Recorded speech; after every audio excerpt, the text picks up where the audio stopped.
नमस्कार मित्रांनो, स्वागत आहे तुमचं माझ्या चॅनलवर आणि माझ्या पहिल्या ब्लॉगमध्ये. बऱ्याच मित्रमैत्रिणींनी मला सांगितलं की तू इतक्या ठिकाणी जातोस, इतक्या ठिकाणी फिरतोस, तिथले अनुभव आमच्यासोबत वर्बली शेअर करतोस, तर का नाही ते व्लॉगच्या स्वरूपात आमच्यासमोर आणत. सो फायनली मी या ट्रिपला ठरवलं की मी याचा व्लॉग स्टार्ट करेन. हा प्रवास माझा चालू करेन व्लॉगिंगचा. हा कुठपर्यंत जाईल मला माहीत नाही, पण माझा हा प्रयत्न मी चालू करतो आहे आणि आय होप की तुम्हाला हा व्लॉग आवडेल. या व्लॉगसाठी मी जी जागा निवडली आहे ती आहे रायरेश्वराची. रायरेश्वराचं महत्त्व आपणा सर्वांनाच माहिती आहे. तरी पुन्हा एकदा सांगायचं म्हणजे छत्रपती शिवाजी महाराजांनी वयाच्या 16व्या वर्षी आपल्या मावळ्यांसोबत याच मंदिरात हिंदवी स्वराज्य स्थापन करण्याची शपथ घेतली होती आणि तिथून पुढचा इतिहास आपणा सर्वांनाच माहिती आहे. या व्लॉगमध्ये एकंदर रायरेश्वरला कसं जायचं, रस्ता कसा आहे आणि त्याचं काही ऐतिहासिक महात्म्य आहे ते आपण बघणार आहोत. तर चला तर चालू करूया आपला हा प्रवास. मी गणपतीसाठी ऑलरेडी पुण्यात होतो आणि तिथून मी आणि माझा भाऊ गणेश कात्रजवरून आम्ही ठरवलं की जायचं रायरेश्वरला. 80 किलोमीटरचा रस्ता होता. 40 किलोमीटरवर भोर येतं आणि मग तिथे आम्ही एक पिटस्टॉप घेऊन पुढचा प्रवास चालू केला. ऑन द वे आम्ही रोड्स असेल किंवा असे चांगले फ्रेम्स जे काय आहे ते कॅप्चर करत करत जातच होतो आणि परफेक्ट वेदर होतं ट्रॅव्हल करण्यासाठी. ऑन द वे जाताना आम्हाला एक सस्पेन्शन ब्रिज लागला, जो 1937 साली रघुनाथराव पंत, जे तेव्हाचे बोर्डचे राजे होते, त्यांनी आपल्या आईच्या मेमरीमध्ये जीजीसाहेब पंत यांच्यासाठी हा ब्रिज बांधला होता. या सस्पेन्शन ब्रिजच्या पलीकडे वाडासुद्धा आहे, पण सध्या तो जीर्ण अवस्थेत आहे. सो सध्या तरी तिथे खूप झाडंझुडपं वगैरे उगवलेले आहेत. सस्पेन्शन ब्रिज अजून बघायचं झालं तर चांगल्या कंडिशनमध्ये आहे. अगदीच वाईट कंडिशन आहे असं नाही, तुम्ही पूर्ण वॉक करून जाऊन परत रिटर्न येऊ शकता आणि सिनिक आहे बऱ्यापैकी. खालून जी नदी वाहते खळखळ, तिचा आवाज असेल किंवा साईडची ग्रीनरी असेल, हे पाहून फारच रिफ्रेशिंग असं व्ह्यू आहे आणि तुम्ही इथे थोडासा पिट स्टॉप घेऊन किंवा टाईम स्पेंड करून पुढे तुमचा जो काही रायरेश्वरचा प्रवास आहे तो इथून पुढे तुम्ही चालू करू शकता. हा स्टॉप घेतल्यानंतर आमचा प्रवास परत सुरू झाला रायरेश्वराच्या रस्त्यावर. टिटेघरपर्यंत रोड ब्रॉड आहे, पण तिथून पुढे थोडासा निमुळता होत जातो आणि बरीच नागमोडी वळण आहेत. त्यामुळे अंतर जरी कमी असलं तरी वेळ थोडासा जास्त जातो, पण रोडची कंडिशन तशी चांगली आहे त्यामुळे अगदीच जास्त त्रास होईल असं नाही. आम्ही जाताना बरेचसे सगळे रोडचे व्ह्यूज वगैरे कॅप्चर करतच जात होतो, जे तुम्ही सध्या बघू शकता आणि एन्जॉयसुद्धा करू शकता.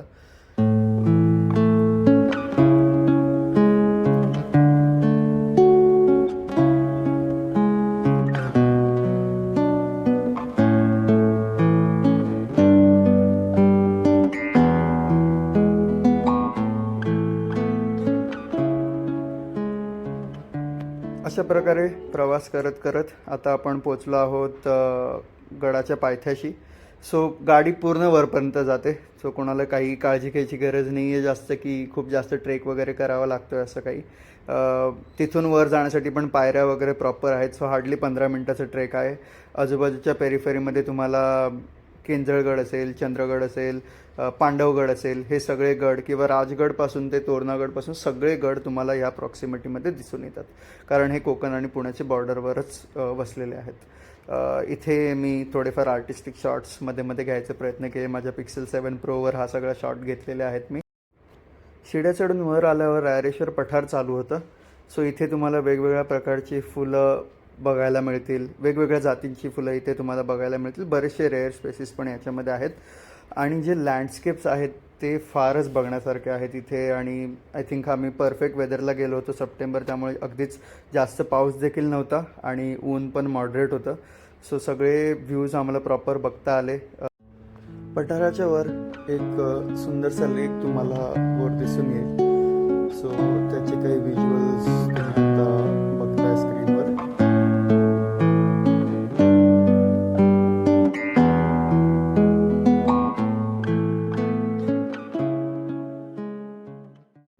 पठारावर असलेल्या पाथवेने चालत चालत आम्ही रायरेश्वराच्या मंदिराकडे निघालो. रस्त्याला असतानाच आम्हाला संत तुकाराम, संत नामदेवांनी वृक्ष संवर्धन आणि वृक्षांवर लिहिलेले बरेचसे अभंग आम्हाला पाहायला मिळाले. त्यानंतर मंदिराजवळ पोचल्यावर रायरेश्वर पठाराची माहिती असलेली एक होर्डिंग आम्हाला दिसलं इथे. 2:30 वाजता आम्ही रायरेश्वराच्या मंदिराजवळ पोचलो होतो. हेच आहे ते प्राचीन रायरेश्वराचं मंदिर. तेव्हा हे मंदिर बंद होतं कारण तिथले जे पुजारी होते ते जेवणासाठी गेले होते. सो तेव्हा हे मंदिर बंद होतं. सो त्या वेळेत आम्ही थोडंसं जे गाव आहे वर रायरेश्वराच्या इथे तिथे थोडंसं एक्सप्लोअर केलं. इथे तुम्हाला शेड वगैरे आहे बसायला, सगळ्या सुविधा आहेत. तिथे वर ताक विकणाऱ्या आजी तुम्हाला मिळतील जशा इतर फोर्ट्सवर आहेत. इथेच समोरच चौथऱ्यावर शिवरायांची एक मूर्ती आहे छान. पुढे जर का चालत गेलात तर तुम्हाला गाव दिसेल, गावातले घरं वगैरे सुद्धा दिसतील. आणि अजून एक मोठं वैशिष्ट्य इथलं म्हणजे 7 रंगांची माती, सप्तरंगी माती म्हणून इथे प्रसिद्ध आहे.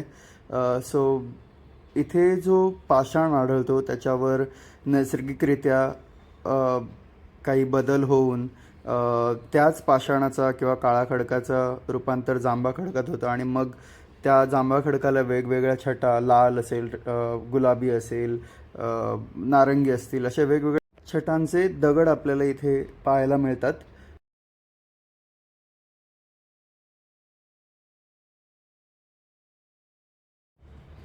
तीन वाजता जेव्हा तिथले लोकल पुजारी आले, त्यांनी मंदिर उघडलं आणि आम्हाला आत जाण्याची संधी फायनली मिळाली.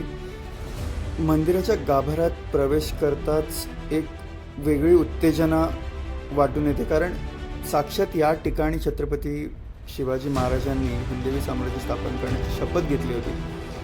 फक्त वयाच्या 16व्या वर्षी त्यांच्यासोबत तानाजी मालुसरे, सूर्याजी मालुसरे, येसाजी कुंक असतील, कान्होजी जेधे असतील, बाजी पासलकर असतील आणि असे 12 मावळातील त्यांचे जे सवंगडी होते त्यांना सोबत घेऊन एक स्वराज्य ही संकल्पना त्यांनी त्यांच्यात रुजवली आणि पुढचा इतिहास जो आहे तो एक नव्याने त्यांनी पूर्ण भारताला, हिंदुस्थानाला नव्याने लिहायला भाग पाडला एकंदरीतच.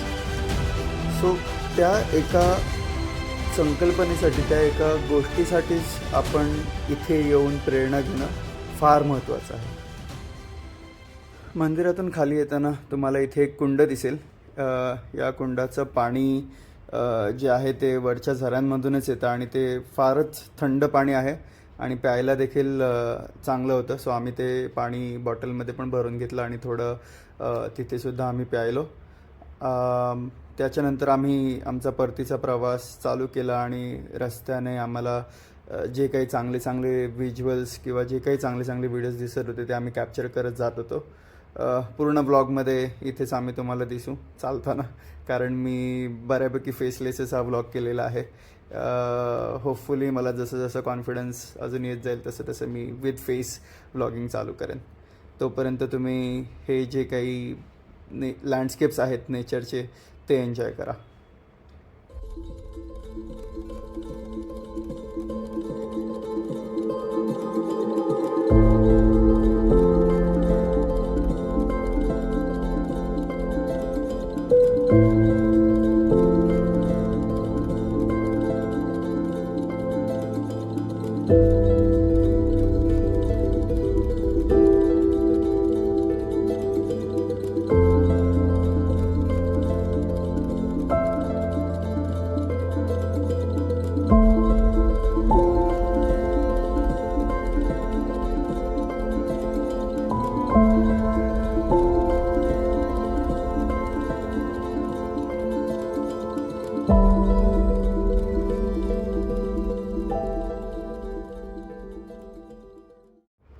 आता हळूहळू पावसाचं वातावरण गडावर बनायला लागलं होतं आणि आम्ही इथून पुढे मांढरदेवीला, जे काळूबाईचं देवस्थळ आहे, तिथे जायचं ठरवलं. जसं तुम्ही बघत आहे आता स्क्रीनवर की पलीकडे ऊन दिसत होतं, या साईडला पाऊस पडत होता. सो पुण्यात पाऊस पडत होता, सातारा साईडला पाऊस पडत नव्हता, जो वाईचा रस्ता होता. सो आणि आमचा जो मार्ग होता तो वाईतूनच पुढे जाणारा होता. सो आम्ही थोडं खाली आल्यानंतर गडावरून थांबलो, थोडासा छोटासा ब्रेक घेतला. इथून पुढे आमचा प्रवास सुरू झाला वाई मार्गे मांढरदेवी. आणि वाईच्या रस्त्याला लागताच आम्ही इथल्या नैसर्गिक सौंदर्याच्या प्रेमात पडलो. म्हणजे वाईसाठी एक सेपरेट व्लॉग परत वेगळा करावा लागेल, इतकं हे सुंदर होतं. म्हणजे का इथे इतक्या साऱ्या सिनेमांचं शूट होतं याचं कारण आम्हाला कळलं. हा केंजळगड आहे. इथे आम्ही नाही गेलो. मे बी तो नंतर कधीतरी कवर करता येईल वेगळ्या ब्लॉगमध्ये, कारण आम्हाला ऑलरेडी उशीर झाला होता बराच. सो आम्ही इथून पटकन पुढे मांढरदेवीसाठी निघालो, जी ऑलमोस्ट 1.5 तासाची इथून राईड होती. आणि पाऊससुद्धा जास्त भरत आला होता. वाटेवर असे सगळे व्हिडिओज आपल्याला दिसतील.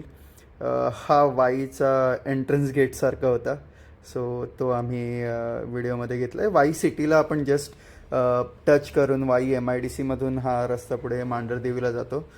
आणि पावसाचं रौद्ररूप आम्हाला हळूहळू दिसत चाललं होतं. आम्ही बघत होतो की कुठपर्यंत आम्हाला हा पाऊस वाचून जाता येईल. पण पुढे जसा मांढरदेवीचा घाट चालू झाला तिथे मात्र आम्हाला पावसाने चांगलं झोडपून काढलं. सो तिथून आम्ही जमेल तसं थोडंफार ब्रेक घेत किंवा पुढे जात होतो, कारण आम्ही ऑलरेडी खूप उशीर झाला होता आम्हाला. सो त्यामुळे आम्ही पुढे जात राहिलो. आम्ही जास्त पाऊस होता तरी शक्यतो थांबलो नाही. घाटमाथ्यावर गेलो की पाऊस थांबणार हे आम्हाला थोडीशी कल्पना होती आणि तसंच झालं. जसं आम्ही घाटमाथ्यावर गेलो तर तिथे अजिबात पाऊस नव्हता. तिथून आता दुसरं चॅलेंज हे होतं आणि ते म्हणजे इथलं धुकं. सो आता तुम्ही बघताय त्या व्हिडिओत स्क्रीनवर फारच धुकं होतं. आम्ही अराऊंड ही 6-6:30ची वेळ आहे. आम्ही कारलाच फॉलो करत जात होतो. व्हिडिओसुद्धा तुम्हाला बरंच दिसतोय कारण सगळीकडे जास्तच फॉग होता. आता आम्ही ऑलमोस्ट टॉपला पोचलो होतो.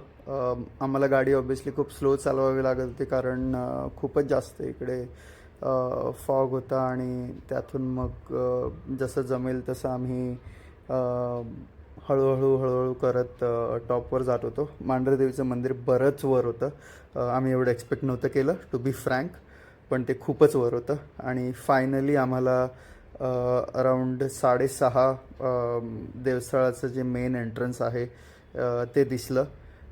मागच्या गेटने आम्ही गाडी वर नेली, त्यामुळे आम्ही डिरेक्टली मंदिरातच एंटर करण्याच्या हिशोबाने गेलो. मंदिरात गर्दी अजिबात नव्हती, कारण मे बी थोडं ऑफ सीझन आहे आणि वेदर बघून पण तुम्हाला कळलंच असेल की लोक जास्त यावेळेला अवॉइड करत असावी येणं. दर्शन आमचं खूप चांगलं झालं, पटकन झालं, कारण अजिबात गर्दी वगैरे काही नव्हती मंदिरावर. काळूबाईचं दर्शन घ्यायला मला बऱ्याच वर्षांपासून यायचं होतं. आज गेली 20 वर्ष मी भोरला जातो आहे, पण कधी योग आला नव्हता. सो फायनली तो योग आला की मी काळूबाईला जाऊन तिथे दर्शन घेईन. आता नवरात्रीसुद्धा चालू होतील, सो तेव्हा बरेच भक्तजण इथे भेट देतील. आता आमचा परतीचा प्रवास सुरू झाला होता. सो मांढरदेवीतून खाली भोर 19-20 किलोमीटर होतं. रोडची कंडिशन खूपच जास्त खराब होती. जे आम्ही रायरेश्वरावरून वाईला जे आलो आणि तिथून पुढे मांढरदेवीला तो रोड बराच चांगला होता. या रोडची कंडिशन खूप खराब होती आणि त्यात लाईट्स नाहीत, त्यामुळे थोडंसं अजून चॅलेंजिंग गेलं आम्हाला. फायनली 1.5 तासाने आम्ही भोर शहरात पोचलो आणि आमची ट्रिप संपायची वेळ झाली. सो हा व्लॉग छत्रपती शिवाजी महाराजांच्या चरणी अर्पण करतो, कारण रायरेश्वरापासून याची सुरुवात केलेली आहे. आणि हा व्लॉग तुम्हाला कसा वाटला हे नक्की कमेंट्समध्ये मला सांगा. काय इम्प्रूव्हमेंट्स करू शकतो, अजून मी काय ॲडिशन्स करू शकतो हे पण तुम्ही मला सांगा.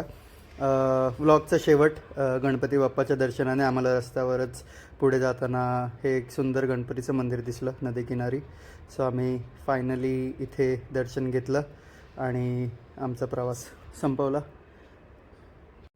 पुन्हा भेटू अशाच एका व्लॉगमध्ये, महाराष्ट्रातली कुठली तरी नवीन जागा फिरताना, नवीन गड फिरताना. तोपर्यंत तुम्ही चॅनलला सबस्क्राईब करा, लाईक करा, तुमचे कमेंट्समध्ये मला कळवा तुम्हाला कसा हा व्लॉग वाटला. जय हिंद, जय महाराष्ट्र.